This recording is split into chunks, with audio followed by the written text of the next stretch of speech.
Hi everyone, welcome to my channel. So in today's video, we are going to discuss a few applications of Gauss's law. Okay. Now first we will see electric field due to a line charge. Now before we start the actual derivation or actual deduction, we need to understand how we are going to calculate the expression for electric field. What is the basic idea? See, this flux phi, it is related to electric field and area vector by the relation phi is equal to integral over closed loop E dot ds.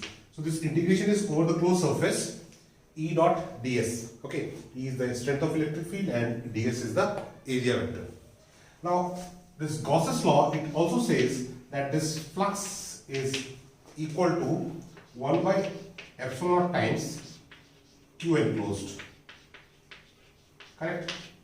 This is the Gauss's theorem and this is the mathematical definition of electric flux. So that means if phi is equal to this quantity and phi is also equal to this quantity, that means these two quantities are equal. Okay, now if these two quantities are equal, then by equating these two expressions, we can get the value of this electric field. Correct? Okay, so that is the basic mathematical concept behind using this Gauss law for determination of electric field for various kind of charge distribution. Now first case we are going to discuss the electric field due to a line charge. Okay. Now before this, using Coulomb's law, we have already calculated the expression for electric field for a long line charge. Suppose this is a line charge. Long line charge means line charge of infinite length, and lambda is the linear charge density, that is charge per unit length. Then electric field at distance, suppose at distance, perpendicular distance r. So this distance is r. So at this point, electric field is in this direction away if this is positively charged, and the magnitude of this electric field is E is equal to lambda by twice pi epsilon naught r. So this we have already derived in the previous videos using Coulomb's law. Okay. Now here we are going to use Gauss law to calculate the electric field. Okay. So how do we do that? So let us take, suppose this is line charge of infinite length. Okay, and positive charge is distributed uniformly, and lambda is the linear charge density. Lambda linear charge density. Okay, and this is of infinite length. Okay, and at this point, suppose we have to find the value of the electric field. Okay, now suppose this is at distance r from this wire, perpendicular distance r. Okay, so if you wish to use Gauss law, then we need to have a surface, because flux is defined for a surface, but in this case there is no surface. So we have to imagine a surface, and this surface should be such that it should enclose the charge distribution symmetrically. Okay, so if we take some L segment of this wire, L length of this wire, okay, and we have to cover that segment, then how do we cover? That surface will be a cylindrical surface. Okay, so this cylindrical surface is an imaginary surface that we have drawn. This imaginary surface encloses the charge distribution, that is this infinitely long wire, uniformly charged wire, symmetrically. Okay, so this is in the shape of a wire. So shape of this Gaussian surface, this imaginary surface, this is called a Gaussian surface. Gaussian surface. So this Gaussian surface, it is cylindrical in shape. Cylindrical in shape. Okay, so this Gaussian surface can take various shapes. Okay, depending upon the shape of the charge distribution. Okay, acha. Now this let us say L is the length. Okay, acha. Now see, for this cylindrical surface, see we have one surface. This is one surface cross section. Okay, now for this cross section, see area vector will be in the upward direction. Okay, and this is positive charge, so electric field, it is in this direction, it is away. Okay, so this is the direction of the electric field, so this is 90 degree. Okay, so for this, if we calculate the flux for this surface, see flux general expression phi, it is equal to E dot A. So that is phi is equal to EA cos theta, where this theta is the angle between E and A. So in this case, electric field and area vector, this is area vector, this is electric field. Okay, we have already learned how to define the area vector. So this area vector and electric field, they are mutually perpendicular. So this theta value, this theta is the angle between electric field and area vector. So theta is equal to 90 degree. So this theta is equal to 90 degree. This implies phi is equal to 0. So in this direction there is no flux. Okay. Similarly for this bottom surface, this is the direction of the area vector. This is the direction of the electric field. Again this angle is 90 degree. So for this surface also flux is 0. Okay. So that means we have to calculate the flux for this curved surface. So here if we take a small area, okay, the small area. For this small area, this is the direction of the area vector dA, and this is the direction of the electric field due to this charge. Okay. Now electric field and area vector, they are in the same direction. So for this small surface, what is the flux? d phi is equal to E dA cos 0 degree. Cos 0 degree because E and dA, they are in the same direction. Okay. So this becomes d phi is equal to E dA. Okay. So total flux phi, it will be integral over closed surface EDA, but here it is integration over the curved surface, this surface, because for these two surfaces we've already seen the flux is 0. Okay. So this phi EDA, so this phi, this expression becomes E times integral dA, that is the curved surface area. So that is equal to twice pi RL. Okay. Now this is equal to the enclosed charge. Phi is also equal to the enclosed charge, that is from Gauss law. So this is equal to 1 by epsilon times enclosed charge. Charge enclosed by this length of the cylinder. What is the length? Length is L. What is lambda? Linear charge density.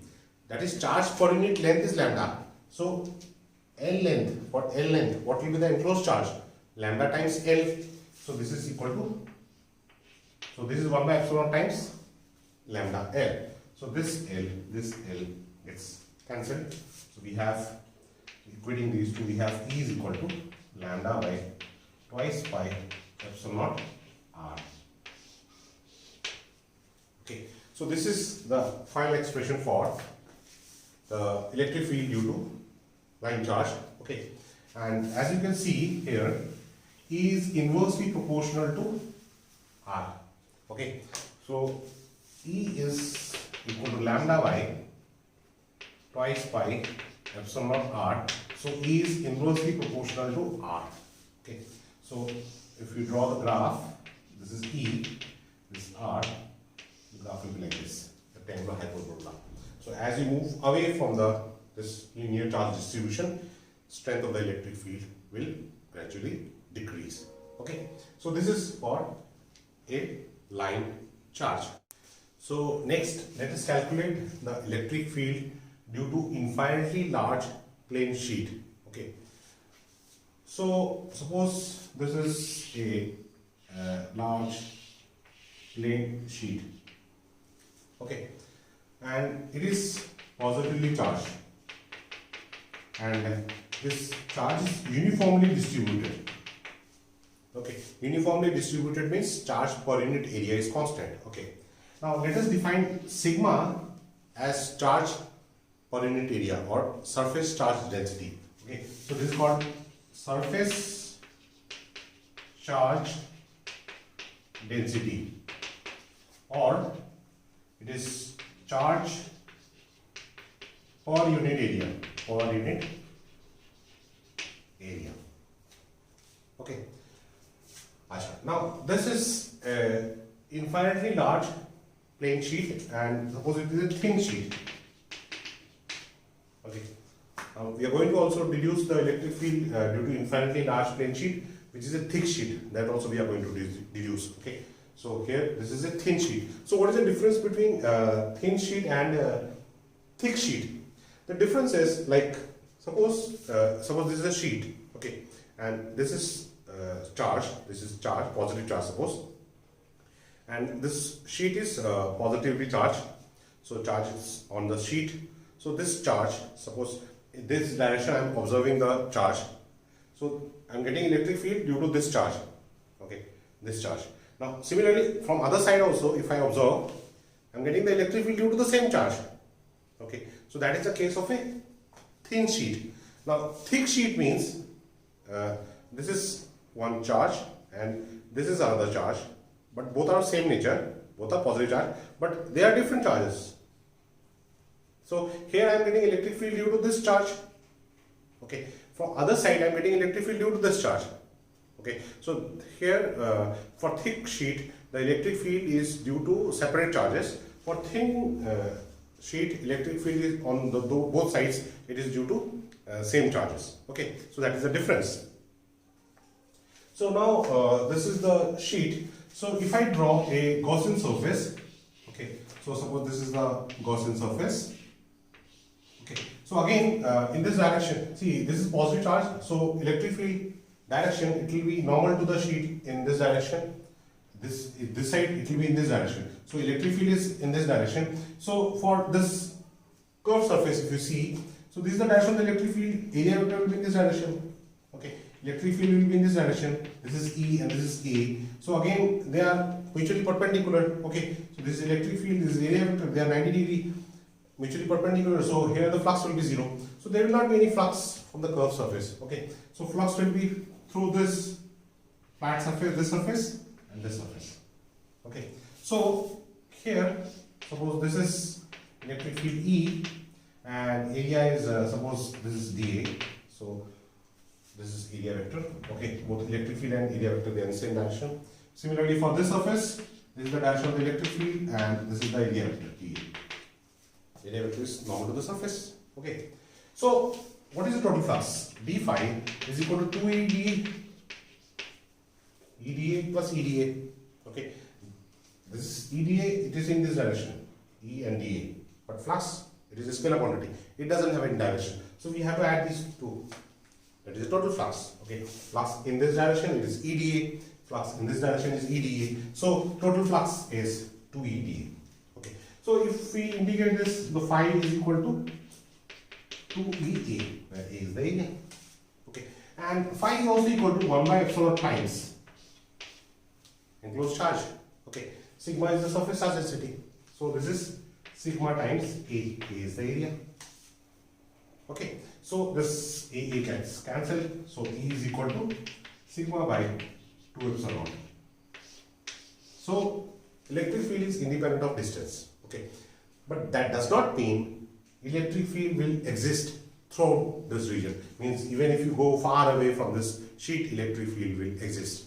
It only means that electric field near the sheet, it is uniform, okay. It is independent of distance. Near the sheet it will be uniform, okay, but far away it is going to decrease, okay. So we are calculating the electric field near the sheet, okay. Now this is for thin sheet. Now as I told you, for thick sheet what happens, this is a thick sheet, so this is one positive charge, this is another positive charge. Here electric field is due to this charge, this direction electric field is due to this charge, okay.